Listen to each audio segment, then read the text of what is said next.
નમસ્કાર મિત્રો, સ્વાગત છે તમારું લક્ષ્યવેગ 2.0 યુટ્યુબ ચેનલના એક નવા વિડીયોમાં।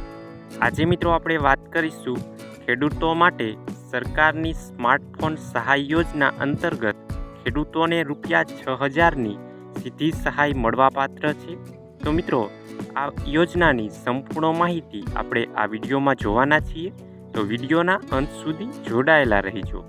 આજના વિડીયોમાં મિત્રો આપણે શું જોવાના છીએ તેની વાત કરીએ તો યોજનાનો મુખ્ય હેતુ શું છે અને તેનો લાભ કોણ લઈ શકે, અને મિત્રો કોને અને કેટલી સહાય આમાં મળવાપાત્ર છે, ઓનલાઈન અરજી કેવી રીતે કરવી તેની સંપૂર્ણ માહિતી, અને મિત્રો આ યોજનામાં અરજી કરવા માટે કયા ડોક્યુમેન્ટની જરૂર પડશે તેની સંપૂર્ણ માહિતી આપણે આ વિડીયોમાં જોવાના છીએ।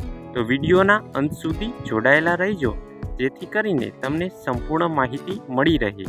અને મિત્રો આપણી યુટ્યુબ ચેનલ પર નવા હોય તો ચેનલને સબસ્ક્રાઈબ કરી દેજો, જેથી કરીને તમને આવી જ અવનવી યોજનાની માહિતી મળતી રહે। હવે મિત્રો જાણીશું આ યોજનાનો મુખ્ય હેતુ શું છે। તો ખેડૂતોને આપવામાં આવતા સ્માર્ટફોનની સહાય અંતર્ગત તે હવામાનની સચોટ માહિતી મેળવી શકશે, નવી ખેત પદ્ધતિ અને ટેકનોલોજીની માહિતી મેળવી શકશે, રોગ જીવાત નિયંત્રણની માહિતી મેળવી શકશે, કૃષિ પ્રકાશનો અને અંતર્ગત સરકારી યોજનામાં જાતે ઓનલાઈન અરજી કરી શકે તે માટે આ સહાય આપવામાં આવે છે। તો મિત્રો આગળ વાત કરીએ તો આ યોજનાનો લાભ કોને મળવાપાત્ર છે। તો રાજ્યના તમામ વર્ગના ખેડૂતો ખાતેદારો માટે આ યોજનાનો લાભ મળી શકે છે। SC, ST, OBC, EWS, general તમામને આ યોજનાનો લાભ મળવાપાત્ર છે। આ યોજનાનો લાભ આજીવનમાં માત્ર એક જ વખત મળવાપાત્ર છે, એટલે કે મિત્રો તમે આ યોજનાનો લાભ એક જ વાર મેળવી શકો છો। હવે મિત્રો જાણીશું સ્માર્ટફોન સહાય યોજના અંતર્ગત તમને કેટલી સહાય મળવાપાત્ર છે।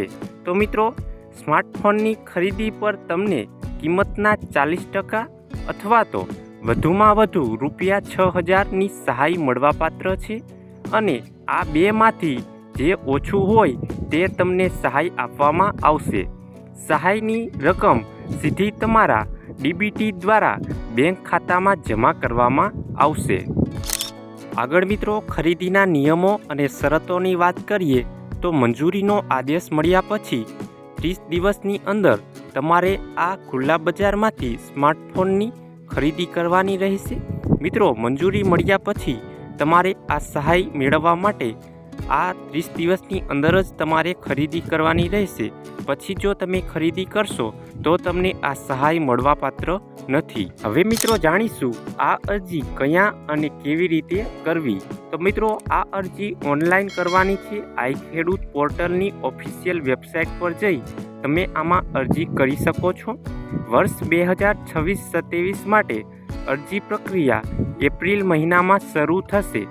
મિત્રો ફોર્મ શરૂ થતાં જ આપણી ચેનલ પર નવો વિડીયો મૂકવામાં આવશે। હવે મિત્રો જાણીશું આ યોજનામાં અરજી કરવા માટે કયા કયા ડોક્યુમેન્ટની જરૂર પડશે।